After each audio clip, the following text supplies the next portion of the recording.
Dan orang kalau berbuat sunnah, teman-teman sekalian, bid'ah lawannya sunnah. Yang ada panduannya saja, itu hidupnya tenang, bahagia. Ada panduan kita kerjakan, tidak ada ya sudah, gitu kan? Seperti itu saya sederhananya. Maka tenang hidup kita, bahagia. Agama jadi mudah sekali. Semua teman-teman jemaah pengajian yang dulunya banyak buat macam-macam bidah dan syirik, begitu ikut pengajian sudah berubah. Saya tanya apa yang dirasakan sekarang?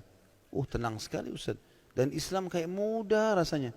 Ada dalilnya kita kerjakan, tidak ada ya sudah, tidak usah. Enggak macam-macam.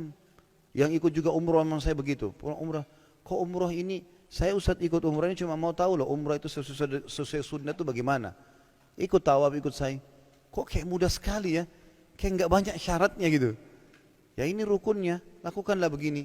Berdoa pun, doalah masing-masing. Hajat yang paling penting. Jangan tunggu saya pandu. Kalau saya baca doa terus hajat saya, Bapak Ibu enggak ngerti saya pakai bahasa Arab, terus diaminkan saya sendiri yang dapat. Sampaikan hajatnya, jalan sendiri. Tapi kita pandu, ini begini, ini rukunnya, ini caranya. Ternyata begini ya, gampang sekali ternyata Islam itu. Memang gampang. Yang bikin rumit ini kitanya, selalu membuat hal-hal yang rumit. Harus begini, pindah rumah harus pakai ini, harus begitu, harus begini, macam-macam peraturan. Rasulullah SAW baru bangun rumah waktu baru menikah, buat istrinya, nggak ada sama sekali ritual apa-apa. Datang, bismillah masuk. Sholat dari sana, ibadahlah, tinggalkan hal-hal yang dilarang dalam rumah, sudah selesai. Kita enggak, ada syarat 40, ada ini, ada ini, ada ini, ada. Banyak sekali. Jadi kayak rumit sekali. Mau menikah dalam Islam simple, gampang sekali.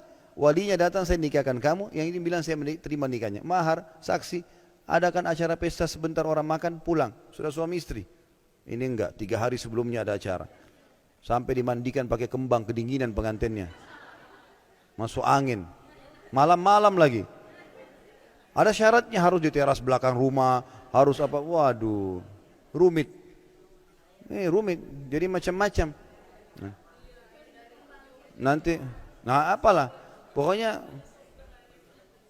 kalau anaknya lahir harus apa, rambutnya dimasukkan ke dalam kelapa lah, harus tali pusarnya ditaruh, itu tali pusar biar kita taruh di tempat sampah, nggak apa-apa.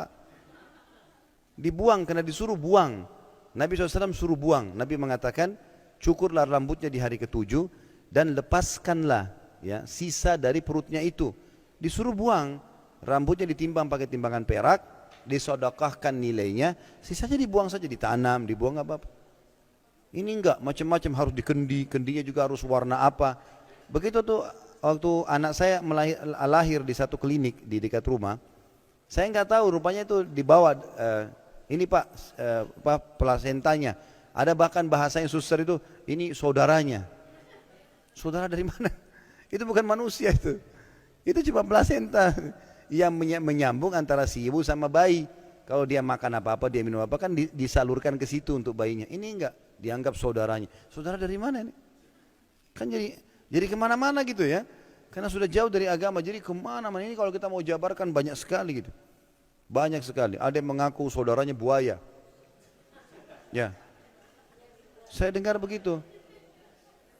Nanti saudaranya buaya, saudaranya sering datang dulu ketemu neneknya lah di belakang rumah lah segala. Dari mana hukumnya manusia bisa punya saudara dari buaya itu?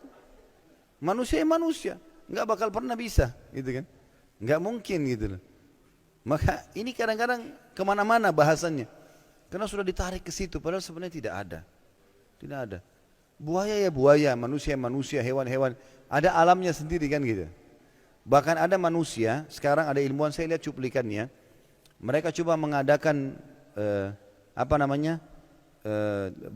jadi gen itu bukan hanya ke manusia, tapi dicoba manusia ke hewan misalnya. Tidak jadi manusia, tidak jadi hewan, rusak, mati, cacat. Kuasa Allah SWT. Bagaimana bisa ada punya saudara sempurna, buaya putih, buaya ini dan seterusnya. Ini subhanallah, harusnya bisa diperbaiki ya. Tapi sayangnya kita benda turun-temurun. Sampai ada neneknya mengatakan, itu kau jangan lupa kita ini keturunan buaya. Jadi mudah-mudahan saja bisa dipahami, diperbaiki ya. Saya tidak bermaksud siapapun ya, karena saya tidak tahu ini ya. Saya cuma mengatakan apa yang saya dengar dan saya disampaikan. Karena banyaknya yang terjabarkan, ini kalau kita buka pintunya, nggak kembali kepada syariat Islam, nanti kemana-mana ini. Apa saja bisa jadi. Dan manusia suka ngarang-ngarang. Sekarang gini, kita jalan di jembatan nih. Lalu kita lihat ke jembatan itu di pinggir jalan. Lihat saja, tidak usah buat apa-apa. Nanti kalau ada orang lewat di sebelah kita, dia juga ikut lihat tuh. Saking mau tahunya. Kita nggak ngomong apa-apa nih, kita jalan ya. Sebentar, belum selesai. Jadi pada saat kita lihat, kita nggak ngomong apa-apa, mungkin cuma kita lihat air ya, jalan. Ini orang penasaran, tadi itu orang lihat apa, dilihat-lihat sama dia. Nanti orang ketiga lewat, ada apa? Oh tadi ada gelembung air. Apalah, padahal tidak ada apa-apa. Nanti dia pergi, orang keempat datang, oh tadi ada buaya. Ini panjang ceritanya. Nanti ada hantu nenek-nenek lah, apalah. Kan begitu. Satu kampung jadi tahu takut lewat situ kalau malam Jumat. Karena begini dan begini. Karena begitu, dan mulut ke mulut. Dalal tidak ada apa-apa.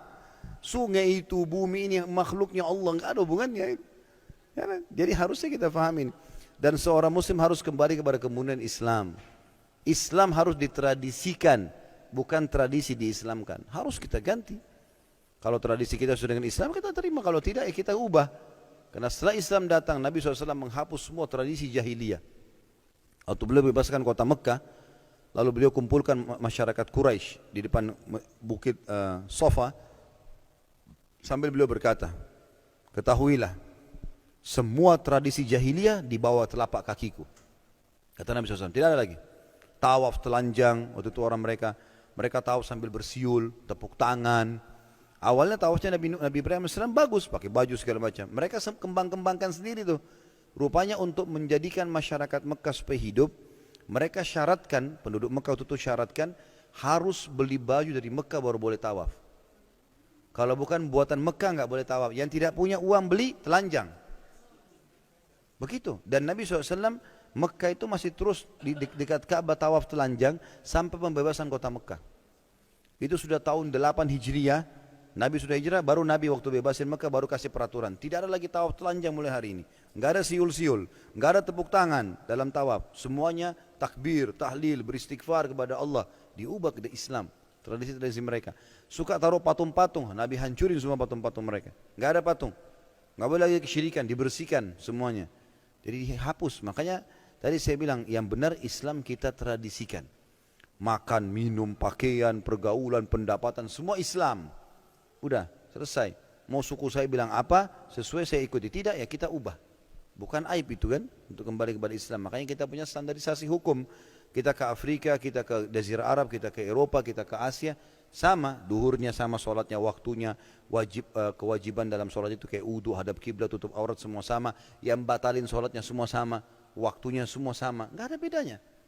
Standarisasi semua. Azan sama semua azannya. Sholat imamnya sama semua. Caranya. Bacaan Qur'annya sama, tinggal pilih surah apa yang dia mau. Tidak ada bedanya orang Islam itu. Dari suku manapun dia. Nah itu yang semestinya kita bisa terapkan.